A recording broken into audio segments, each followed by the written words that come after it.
Ain't never scared, Cori Bush. Another member of Congress told me Marjorie Taylor Greene might be crazy, but she ain't stupid. She know who to run up on.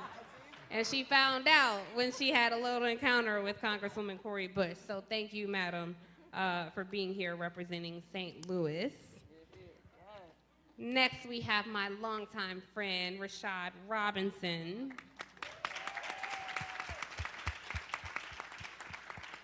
So Rashard has been in this movement before it was cool to be in this movement. I tell people sometimes, I've been black before it was popular. So Rashad's one of those people. He's been in this fight for a long time. He's the president of Color of Change, which is a leading racial justice organization with more than 7 million members. So when we say there's strength in numbers, Rashard Robinson is proof of that. And then we have Dreesen Heath.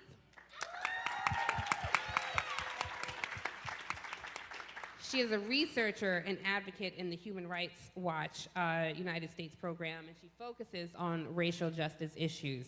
So we don't have a lot of time. We want to be on time.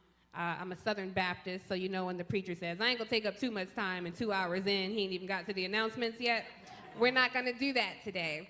So I want to kick off and turn to you, Damario, because you are at the center of this fight for reparations. And one thing that we talked about, I'm sorry, I should introduce myself. I'm assuming everyone knows who I am. Hi, everybody. My name is Tiffany Cross. I host the Cross Connection on MSNBC on Saturday mornings. And thank you all for tuning in. For those who do every Saturday, the audience, I look out and you all are exactly the people who I want to make proud every weekend. So I thank you all for your support and tuning in. You do make us proud. Thank you, thank you. I appreciate that. So Damario, I want to start with you because you're at the center of this fight for reparations. And something we talked about a little bit this morning on my show is there are people who feel like I'm not responsible for what my ancestors did. So you want to come in and take my money for something I didn't do. But that's not exactly the case. This is state-sponsored violence that robbed the survivors and descendants of not only lives, but their livelihoods. So if you can, tell us what's at the core, what's at the crux of this lawsuit that you brought against the city of Tulsa.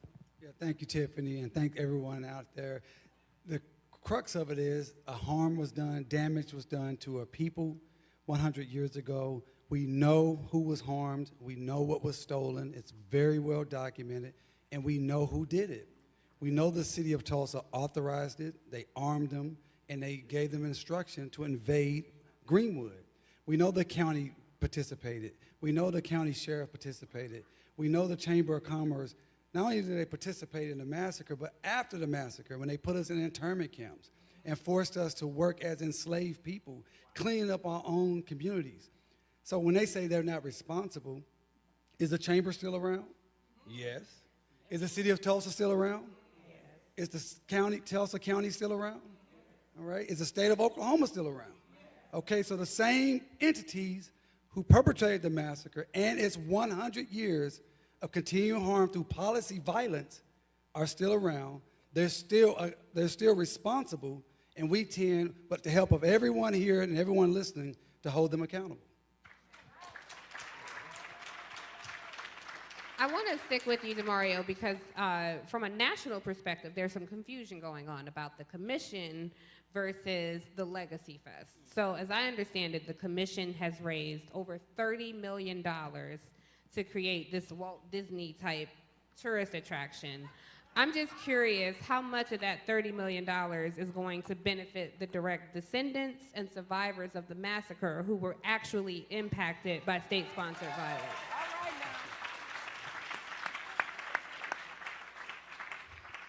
Well, at this point, 0.00 of the $30 million is actually going towards the people who rightfully deserve to have compensation for the stories that they use and leverage to raise this money. And the beauty of it is people like you, Tiffany, people like Rashard with Color of Change, Human Rights Watch, Angela Rye, Roland Martin, EJI, LDF, Cheryl and Eiffel, national groups have said, you know what, Tulsa is the test case. Tulsa is the microcosm of our larger struggle. If we cannot win Tulsa, if we cannot get a victory here when we have living survivors, then how can we get a victory on a national level? So because you loved us so much that you came in and stood strong with us as we stood against the most powerful entities in this city, we were able to show the truth of the matter is that while they're around about monuments and plaques and planting trees and building buildings, we're about building people, building our wealth, and getting justice. So I think that's such an important part of the argument, which brings me to Congresswoman Sheila Jackson-Lee, because when Congressman John Conyers left Congress, we had a champion in the Congresswoman who picked up the mantle of reparations. So I want to be clear for the audience, this was not even a bill for reparations. This was a bill for a committee to study the impacts that racial injustice has had on every part of society. Can you tell us, Congresswoman, what is the role of the federal government when it comes to the fight that Damario is leading and the overall case for reparations? Tiffany, thank you so very much for really what you have done and your beautiful, powerful program this morning and continuous. And I just want us to give her an enormous applause. If we don't have voices, we have nothing. Damario, thank you. I always love a man that has a hyphenated name. So let me tell you that love is there. To my brothers and sisters who are here, to NCOBRA, to the National Commission on Reparations, to Color of Change, to Human Rights, Reason, it's a pleasure, to the 300 plus multiple multicultural organizations on HR 40, to my sister who we have bonded, and I am so delighted. I serve as chair, she serves as vice chair. Powerful things will be coming. We're coming toward each other in so many different ways. Tiffany, I will never say that you are unright, but we have moved beyond the original legislation written by John Conyers. May he rest in peace and rest in power. Amen. It is important to take note of the fact that the HR 40 was written 1 year after a Republican president issued reparations for our brothers and sisters who are Japanese Americans, who in fact were interned in the 1940s, property taken unjustly, unjustly, without justice. And we, people of color, those of us who are descendants of enslaved Africans, rallied around our friends on the Japanese Americans for Ronald Reagan to sign the Civil Liberties Act of 1988. I'm boasting about that because I am not a fearful person. That means I do not fear you. If you're in trouble, I'm in a ditch, I'm going to get you out of the ditch. I'm not going to be afraid of you. And so as African Americans, my unangry approach is, don't be afraid of us. We too are America. And we too must not be disenfranchised, and our pain must not be ignored, and our story has to be told, and justice is ours, says the Lord.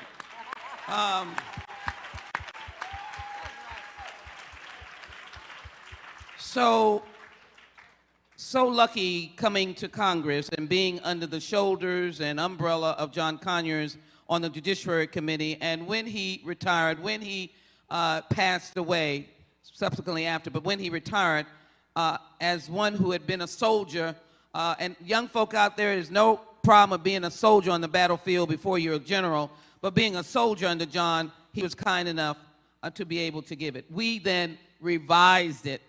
And so we have, it is a commission to study, it has an apology in it, but it is then to act, and it is a bill.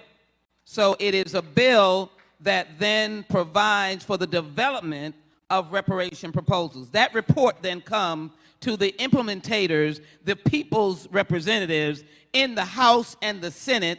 Our job is not to mouth words. Our job is not to pontificate. Our job is not to be on the floor of the House. Our job is to do deeds. It is to correct. It is to make things right. It is to repair. And my colleague who is en route here, my dear friend, the Honorable Barbara Lee, stands with me as she speaks of reconciliation. We speak of repair. She knows that repair has to go forward, and she is front and center on that. So to make the story, let me just simply say, this slavery was government sanctioned. Tulsa, Greenwood was government sanctioned. That's why my brother's in court. That's why, unfortunately, the courts did not do justice when they dismissed those cases early on, indicating barred by the statute of limitations. Absolutely not. Absolutely not. As far as I know, in some states, murder has no statute of limitations. Right.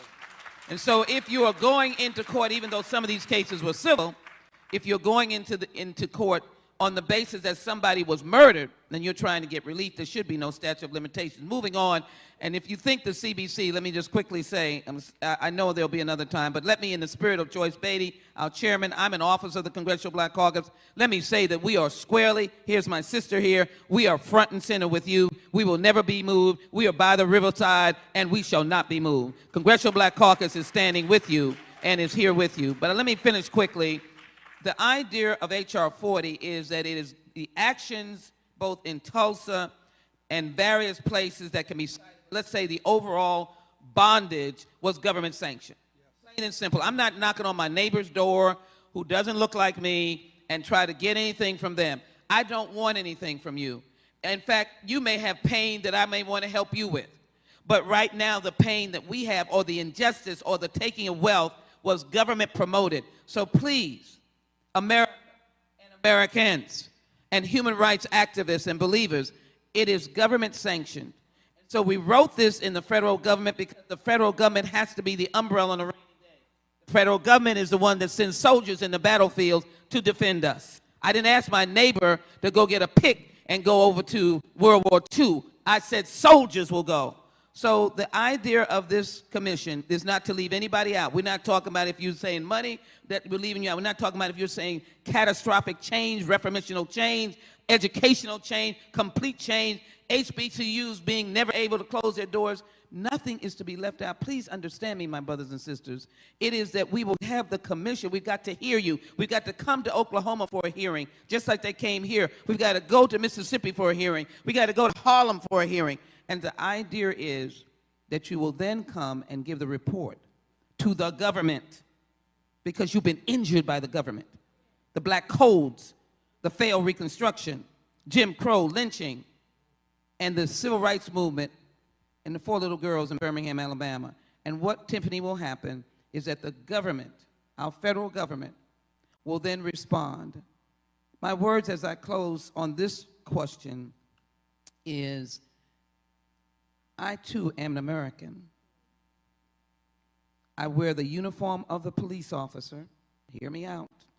When I say that, you know your brothers, your sisters, your friends, your neighbors, etc., have worn that uniform. I wear the uniform of the United States military. Uncle Red, 101 years old, Tulsa, went to World War II. They wanted him to be nothing. He was born. He should have been nothing. He should have been so angry that he did nothing. But he fought in World War II. With that in mind, I too am America. I cannot have a Congress or a government that fails me. I cannot be disenfranchised. I cannot be silenced. And I don't do it in anger, but I ask my brothers and sisters, let me thank my sister here coming in with all power, but also joining with fellow members. She just walked through the door. She's a co-sponsor, but others who don't look like either one of us, our progressive members of Congress that piled on to H.R. 40, conservative members, moderate members. Let me thank them.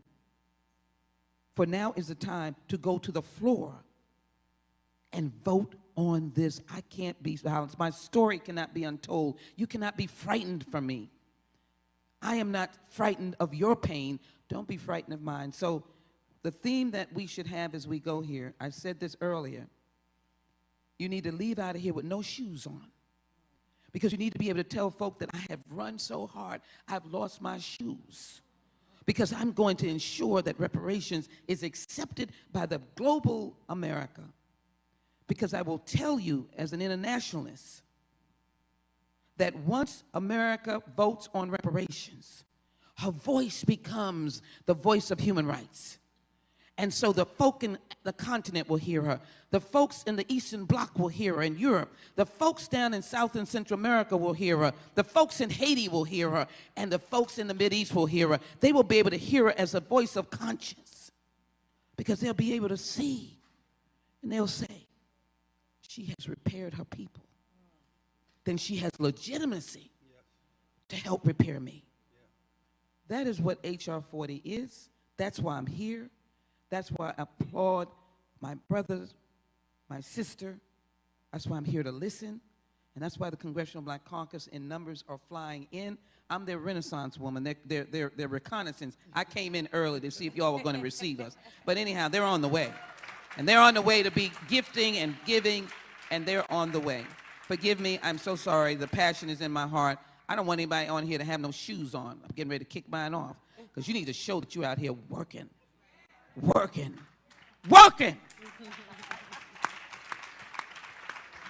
Just real quickly, I want to talk about work. And when we went to D.C. last week for our congressional hearing, which was amazing because of people like Representative Lee, Sheila Jackson Lee, and Representative Bush, she met us outside the Capitol because they were trying to have us drop off our survivors, and we were going to have to walk half a mile to the Capitol. She was out there talking to the officers, saying, no, these people will not be here.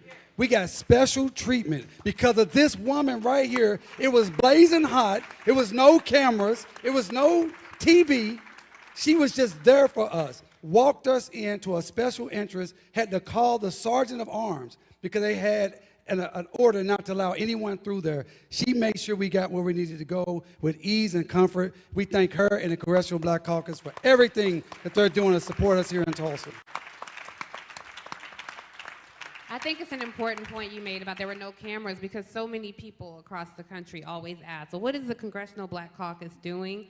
And the work continues every day. And you have to remember that the cameras don't always show up when it's not a sexy story, or if it don't bleed, it don't lead, you know, and they're out there doing the work every day that doesn't always get that kind of celebration and attention. So I thank you. Congresswoman Bush, I want to move to you because your life has been touched in so many ways. You have quite a testimony. You're a survivor of domestic, police, and sexual violence. Yes. And despite all those things, here you are, a member Yes. of Congress, the first black woman to represent St. Louis, the first nurse to represent St. Louis in Congress. And no one can deny you are a woman of the people. Yes. And the people helped elevate you here. So even in your life, I think all of the issues that you faced are predicated on systemic and institutional racism Right. and white supremacy. So the important thing to remember about Tulsa, it's a microcosm for the rest of the country. This isn't about Tulsa. It's bigger than Tulsa. It's about all our lived experience. From your perspective, what would reparations do if Damario is successful in his case? What would reparations do? What would it mean for not just the people of Tulsa, but for the descendants of the enslaved people across this country? So because, first of all, let me say to Tulsa, thank you for making sure you kept this thing before our faces so that we can make sure that we take this thing as high as we can go.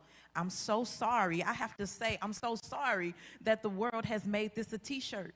But we're doing the work. We're doing the work to make sure that it's not just a T-shirt.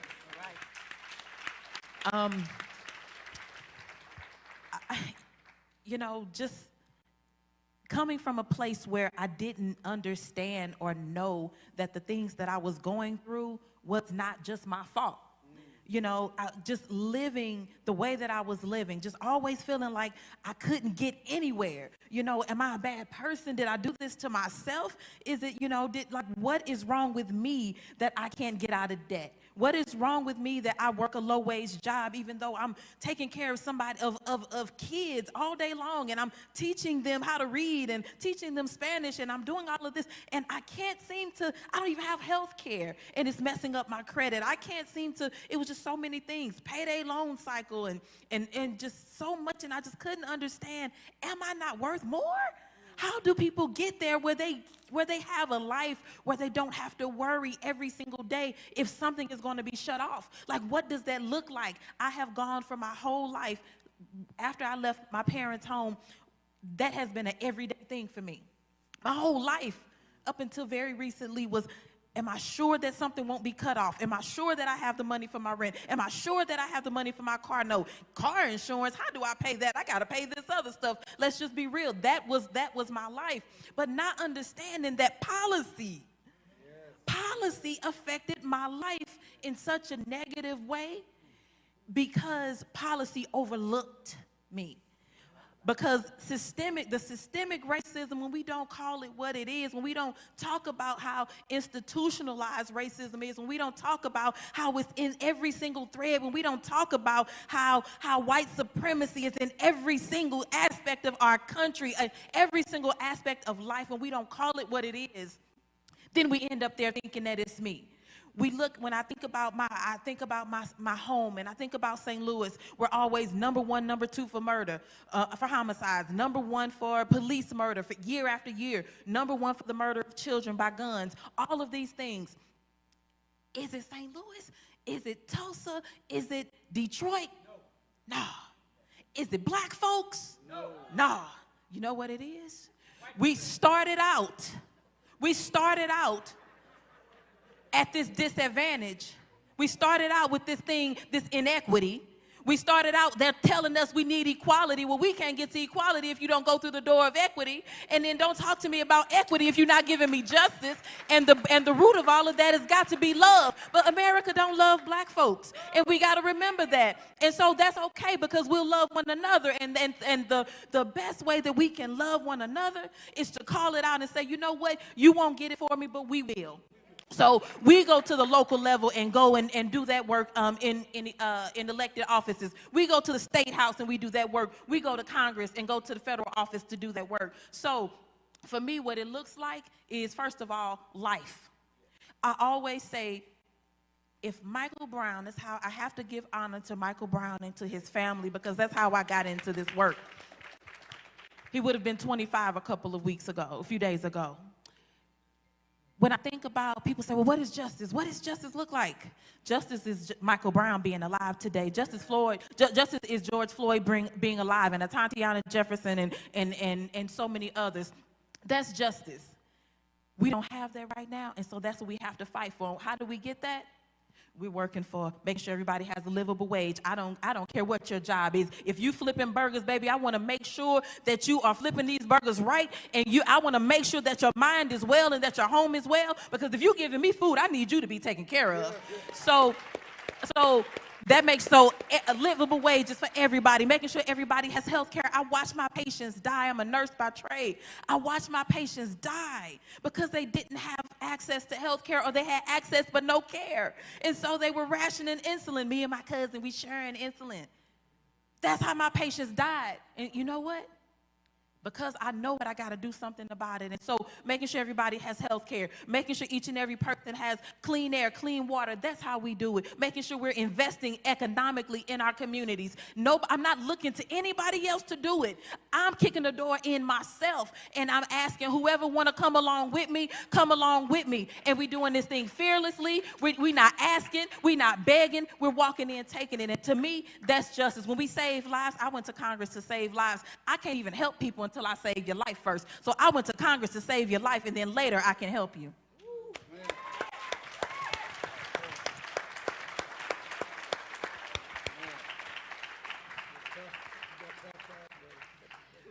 Rashard, the Congresswoman went to Congress to save lives. How are you saving lives, Rashard? Well, that's a tough act to follow. But first of all, I am so honored to be here in Tulsa. The work that you all have done to make this conversation a national one is truly inspiring. And I want to say that right after the last summer, when many people thought the best we could do in terms of activism in this country was clap outside of our windows or uplift investigative journalism, it was racial justice that got people to the streets, motivated people to action, led to the uptick in voter registration. Racial justice became a majoritarian issue. So the work ahead is actually making sure it becomes a governing majority and not accepting anything less. And the thing that we talk a lot about at Color of Change is not mistaking presence for power. Presence is visibility, awareness, retweets, shout-outs from the stage. It's the thing that people want to give us so that we go away. But power is the ability to change the rules. When we mistake presence for power, we can sometimes think we've done something that we haven't actually done. We'll mistake a black president for thinking we're post-racial. We will sometimes think that America loving and celebrating black celebrities means that America loves black people as much as America loves black culture. And America can love, celebrate, and monetize black culture and hate black people at the same time. And those two things don't actually have to be in conflict. And so as I think about the road ahead and the work that we have to do at Color of Change to mobilize our 7.2 million members, black folks and allies of every race, I think about both the founding of Color of Change, which was in the aftermath of a flood, which was Hurricane Katrina, which was caused by bad decision makers and turned into a life-altering disaster by bad decision makers. And Katrina illustrated a lot of things that we continue to see, whether it's through COVID-19 or whether it's through so many other moments, because it illustrates things that are already written in research reports, already in documentaries, geographic segregation, generational poverty, the impacts of what we've done to our planet, all the ways in which systems are not broken but operating exactly the way they are designed. And the thing about those moments is that despite all those things, the thing that really animates them is no one was nervous about disappointing black people. Government, corporations, and media. So our work ahead is really about building the power to force institutions to be nervous about disappointing us, to do the work to hold the enablers accountable, to not simply go after the right wing, but to go after the corporations that play with the right wing and tell us that they're on our side and come for our money by day, but take away our vote by night. And then the final thing I just want to say about all of this is that we have to all start telling a different story, not just about what happened in Tulsa, but what happens in general when it comes to structural racism. Because far too often we tell stories about what's happened in our society, stories of inequality like they're almost car accidents, like they kind of just happen, right? So we tell these stories and it makes people feel so sorry. So when we tell stories about inequality that are unfortunate rather than unjust, we get charitable solutions to structural problems. And so what I mean by that is we will get people sending water bottles to Flint and then wiping their hands and going away instead of corporations paying their fair share of taxes so the pipes are actually clean. We will get people saying, let's do a service day at inner city schools instead of actually changing public education. We will get people saying, let's do reentry programs instead of ending mass incarceration when America has 4% of the world's population and 25% of the world's incarcerated population. So it's not that black people are less likely to get a loan from the bank, it's that banks are less likely to give loans to black people. It's not black people are less likely to get hired by big business. It's that big businesses exclude black people from their employee ranks. Because what we don't need is more financial literacy programs from banks that have targeted, excluded, and redlined us from the very beginning. We actually need structural change. We don't need mentorship programs from corporations. We actually need them to end the racism inside of their ranks. That is how we translate presence into power, and we can only do it by coming together. So, you know, Tulsa, you have done so much work to put this on the national stage, and so I'm going to ask one more thing from you, not just from you, but as you think about the folks out in the world, we need to continue to build more power in more numbers, because whether it is the work that's happening in Congress or whether it's the work that we are trying to do in local governments around the country to bring about more equity, we will always lose in the back rooms of politics unless we have the people lined up at the front door. So I'm going to ask you to take out your phone, because that's what we do at Color of Change. We translate energy into action. I'm going to ask you to take out your phones. I'm going to ask you to type Tulsa to 55156. Tulsa to 55156. That will sign you up to the work. It's going to ask you for your zip code, but I'm going to ask you to engage the people in your networks, because what we're going to be doing over the next year is working to support HR 40, working to fight for infrastructure, working to fight at the local level to force prosecutors to be accountable to our communities, and working right here with you all in supporting Damario and the survivors on the road ahead. So that is how Rashard Robinson is saving lives through the work of Color of Change. And when you were talking about, the charity and infrastructure, and we don't need mentorship programs, and I sure wish somebody from the commission was in here to hear that, because I think that's a message, a word you gave us today. So, Dreesen, one thing that I find that's been really frustrating for me is the talk of reparations. When I've engaged people who have not been impacted by systemic racism the same way we have, and they say, their retort is, well, the talk of reparations makes people uncomfortable.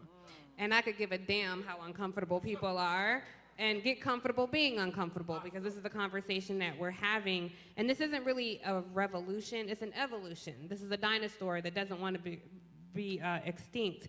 How do we move this conversation into policy in a way that bypasses anybody else's feelings of discomfort?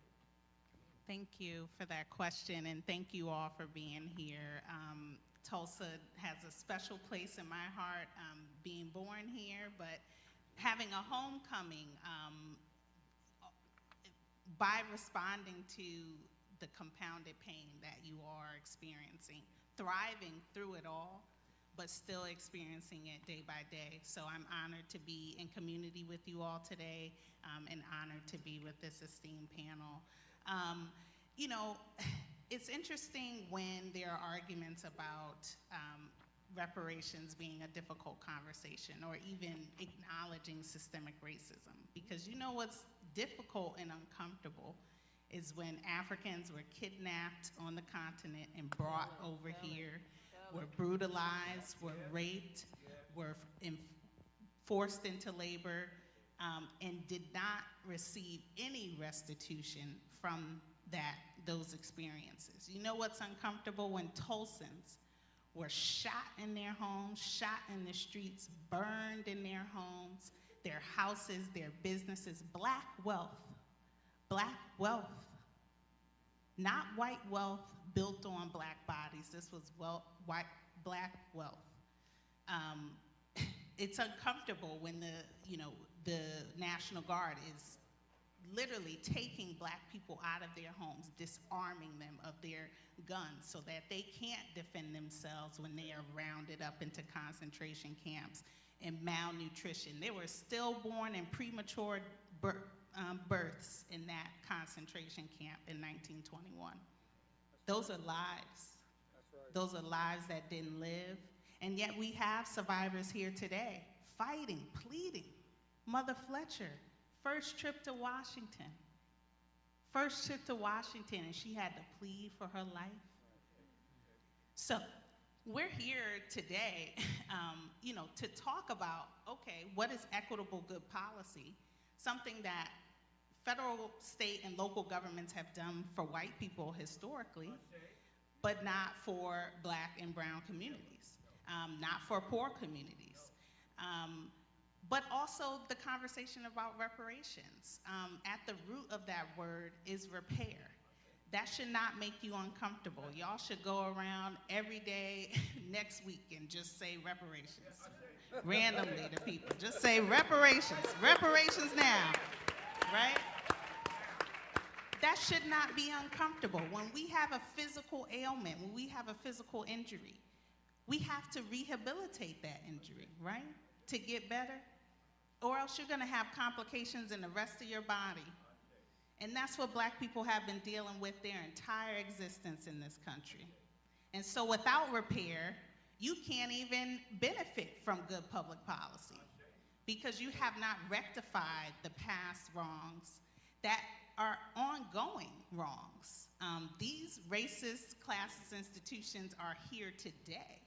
They didn't go anywhere. So it's important that we, develop equitable policy, develop investments in infrastructure, but that has to come alongside reparations. I don't care about the feasibility. The government should have not committed the crimes and the harms that they did.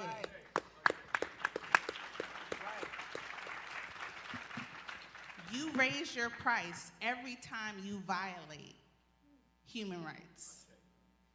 And that's not on the part of the victims and the people. That's on the part of the perpetrators and people that are culpable. So they should have to live with that and account for that without any questions. We're here in Tulsa. The fight for reparations is live. It's live, and we need more people to be engaged. In international human rights law, kind of wonky, but there are many forms that are reparative, many forms that are necessary, specifically in the case of Tulsa, where you can't just have the government throw a history center and say, here's your reparations. Reparations is a victim-centered process. You can't handpick Black people out of the community also that you want to represent to say this is our reparations. What it is an extensive consultative process that centers the people that have been harmed from start to finish. It is no in-between. They should be a part of the decision-making, not we make the decisions behind closed doors and then we're gonna consult with you later. Only communities who have been harmed can determine their recipe for repair. And we should empower each other to keep that fight up and to develop multiple remedies. In Tulsa, yes, there needs to be financial compensation.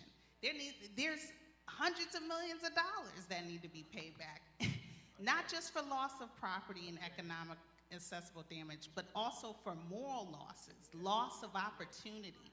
These things have been quantified in other countries. One example is Australia. Indigenous communities just won a high court decision for getting compensation for their loss to spiritual collection, their spiritual connection to land while they were colonized. They lost that. That can be quantified. That harm should be paid. But in addition to that, trauma-informed care. You're hearing Mother Fletcher, Mother Randall, Mr. Ellis live through their trauma as they testify. How is that impacting them right now? How is that impacting the descendants who have to sit in these rooms and live with whether or not their family members' bodies are in those mass graves? That have to live with the loss of intergenerational wealth, that have to live with the fact that they, may reside in North Tulsa and then are, beaten by police at 3 times more rates than other white people in other neighborhoods in South Tulsa. So it's a compounded issue that needs multiple solutions. And public policy is not going to do it alone, especially policies that have historically disinvested in communities like Tulsa, but it emphasizes why reparations must be comprehensive and address the full scope of harm that has happened here in this community. Right. I think that, thank you very much. I'm coming to you. So, Damario, I think Dreesen raised some good points about Mother Fletcher, Mother Randall, and Uncle Red reliving this trauma and the way that we bury and normalize trauma in our communities. Something I thought was interesting, as you know, I spoke with Mayor G.T. Bynum about this commission, and Brother Nehemiah, who runs the Black Wall Street Times, his research, yes, absolutely. Please applaud for Nehemiah. He has a very fascinating report which unearthed some things about Mayor Bynum. His family, according to the census records of 1861, enslaved 987 Black people here in the country. And we asked the mayor about it. He says that, he doesn't know anything about it, was his official response. But I think the bigger point is he inherited his position in life. He inherited his wealth and has the temerity today to be against cash payout reparations to the people of the community, instead offering what Brother Rashard talked about, let's start with economic opportunity, whatever that means. So I'm curious from you and the people in Tulsa, he's an elected position. If the people in power are the enslavers, the descendants of murderers, the descendants of thieves, then how do we wrest away that power and put it back in the rightful hands of the people who once built this community and uplifted this community? We build that power by what we're doing right here today. which is not just talking, but we're organized together. We have a diverse group of individuals and organizations just on this stage. You have elected officials, you have powerful policy groups, you have powerful organizing groups, you have law, and that's what we must continue to do. We must pool our resources, pool our talents, and work together. And those, at this point in history, there is no ambiguity. There is no neutrality. Either you're with us for truth, justice, and reparations, or you are against us, regardless of where you live or how you look. You got to pick a side. It's 2021. We have no time for ambiguity. A car parked in neutral goes nowhere. We're trying to go towards justice. As the sister said, before we can get to equity and equality, we must have justice, and that requires truth. The truth of the matter is people like Mayor Bynum, who says he's against reparations, what he's against is paying black people what we're owed. That is what he's against. Because let me tell you something that happened during COVID. During COVID, all businesses shut down just like all other places around the country. The city of Tulsa, with the mayor's positive and excitement pushing it, created a fund to provide resources, direct cash payments to companies and nonprofits impacted by COVID. Now, did I have anything to do with COVID? But some of my tax dollars went to these companies that were impacted by COVID. But that's okay. But when it comes to black people receiving what we are owed, that is when the Dred Scott belief that a black man has no rights and a white man is bound to respect comes out. We must fight against that at all costs. And let me say one thing that Dreesen said about this trauma. It's real. When I talked to Mother Fletcher about the Watchmen, and I showed her a clip during her deposition, she couldn't watch it. And I think when we have these movies like Watchmen and Lovecraft and other movies, which is good for awareness, these were people's mothers, grandmothers. When you see T-shirts that just have the name Smitherman or Stratford, these are real people. That's real trauma. And you take in their narratives, and there has to be an acknowledgement of that. That's why in our lawsuit, one of the things we call for is resources for emotional and mental trauma. And people need to be respectful before you do this documentary, this movie, whatever. You're talking about real flesh and blood. On The Watchmen, which I think is a fantastic show, they talk about the Dreamland Theater all the way through it. The Williams family is still alive. And they didn't receive zero from the Watchmen. So the exploitation must stop across all platforms. Banks failed us, stole our money. Insurance companies failed us, stole our money. And now they're being re-exploited. So I appreciate you bringing up the trauma because it's real, even for descendants who we're in contact at Justice for Greenwood Foundation. We're in contact with hundreds of descendants. They feel the trauma. And we know scientifically, Congresswoman, that trauma can live through DNA. It can be passed down. That's a scientific fact that we've already known in our community. It's a scientific fact. So as you said, comprehensive, it must be comprehensive across all platforms, and all exploitation needs to stop. Thank you. I want to ask you, Congresswoman, because Damario makes a really good point about generational trauma in our community. And one thing that I found very fascinating about when Mother Fletcher and Mother Randall and Uncle Red testified on Capitol Hill, I mean, you called out Mayor G.T. Bynum. You sat in Congress and called this man out for his lack of response. So I'm curious from your perspective, representing the federal government here, the Congressional Black Caucus, the committees that you sit on, when it comes to the divide between the federal government and local government, how do we address this issue? Because we have the filibuster issue in the Senate. There is some level of negotiating with these Trump acolytes in Congress. And so given the people who gifted and worked hard and risked life and limb to deliver the power of the federal government to Democrats, how are Democrats showing up for the people on ground who are still in this fight? And what do you say to people who are still trying to negotiate your bill, H.R. 1, the For the People Act, the George Floyd Policing Act? What do we say to those people who are waiting for some sort of result for the work that they've done? Well, Tiffany, thank you so very much. We have a job to do. 17 presidential candidates in 2020 asked by the esteemed Honorable Reverend Al Sharpton, indicated that they supported reparations. They're scattered across the nation. They're back in the United States Senate. And I want people to understand what H.R. 40, as we've listened to the lack of response, we listened to my sister recount next check, why am I like this? Understand that the position that we were put in is that we were basically left to our own devices, and that was not much. Abraham Lincoln did the 1863. Remember, those of us west of the Mississippi didn't get it until 1865. That was the Emancipation Proclamation. The Reconstruction was broken because of a compromise. And I think when we talk about history, we should understand, because, Tiffany, that is what, when you say what we're going to be doing, that is what maybe constituents of different members, congressional district, are pushing toward them. Why are we doing this? Because we fail to know. No one teaches the History 1619 Project, so they don't know that nothing was ever given. And so you basically were left with nothing, but we became, in quotes, good citizens and made silk out of pig's ear. That's basically what we did. People want to talk about chitlins was what we had. Greens was what we had. Our diet came from what we had.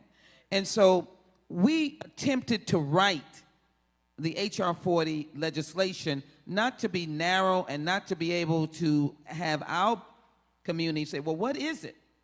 It is a scientific, psychological, educational, economic, and political analysis of our condition today. And it builds upon the pyramid, if you will, of what I've just said, the broken, never fixed system of freedom that they gave, including, again, the lynching that went on. Then we went into a civil rights movement, and we shed blood then. We shed blood in World War I, World War II. We shed blood. We did it as good citizens, and yet we were broken. And PTSD is real. It is in the DNA. That's why you would ask the question, and then let me say to those negative folk, well, you got black on black crime. Don't say that to me. Okay?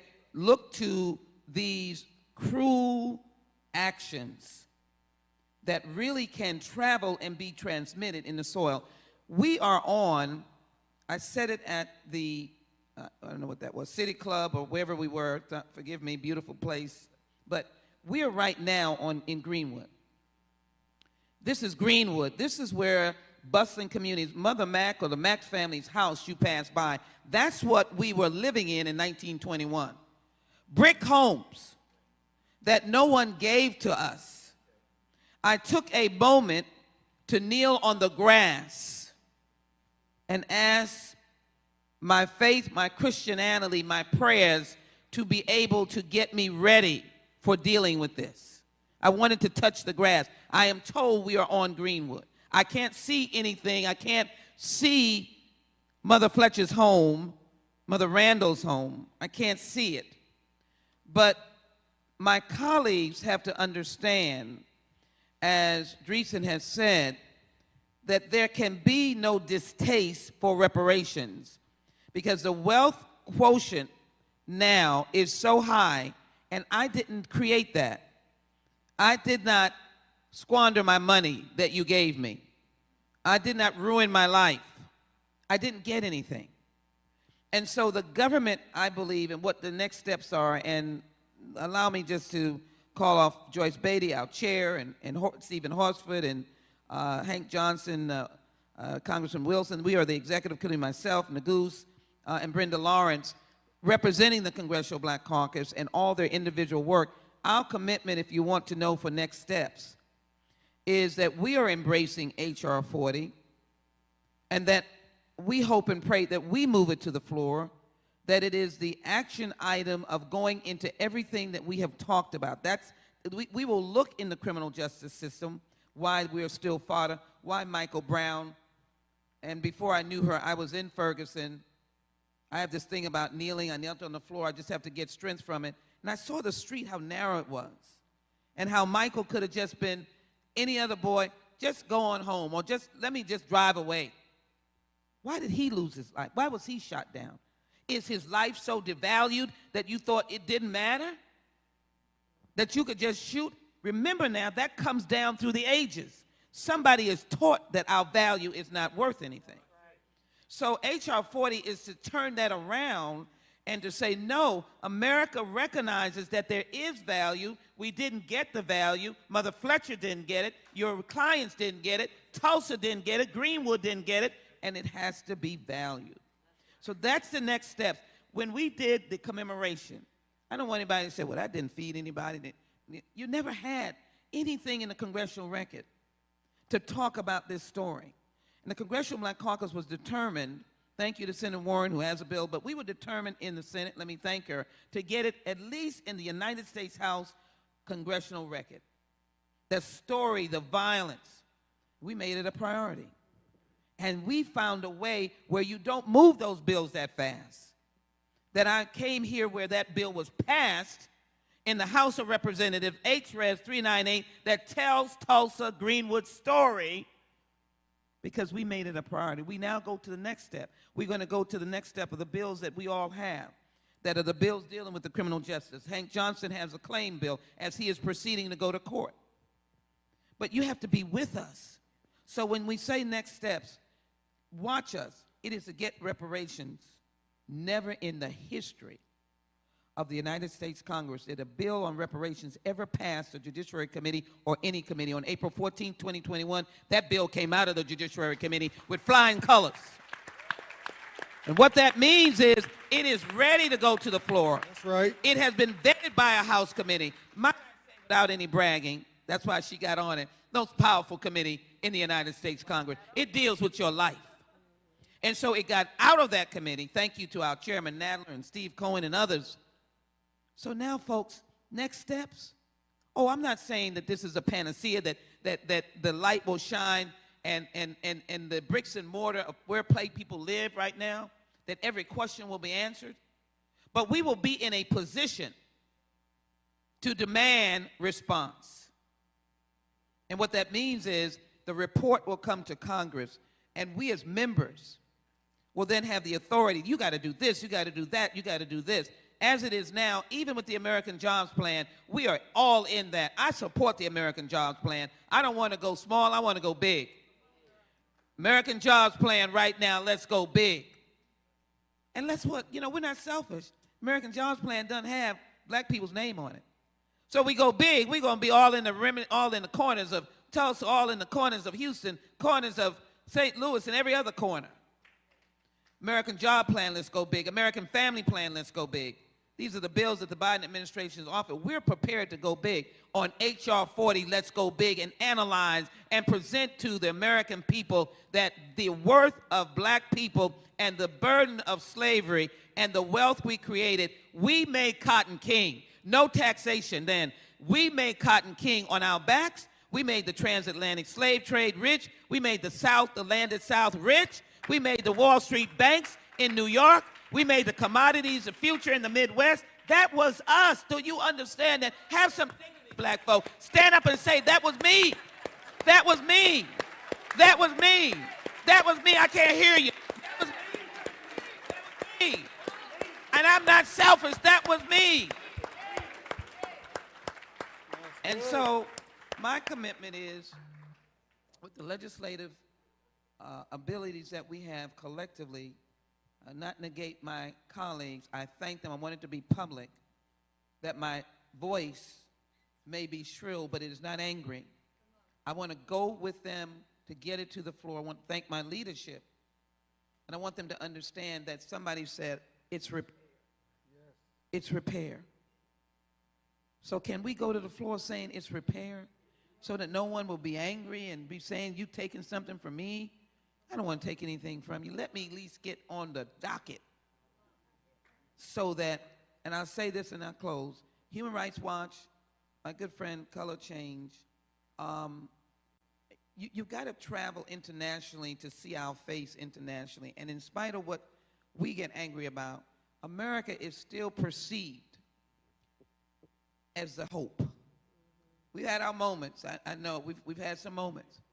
But if you're struggling in some village somewhere, if you're a human trafficked somewhere, outside of this country, then they're saying, well, America's coming. Do you know the standing we will get internationally if we do this? I think I said at the beginning, I don't want to be redundant, but do you know the headlines in the French papers on the continent of Africa? Do you know the headlines? Because they live off of, is America good? So I don't know why our folk want to fight this when we're giving them a gift.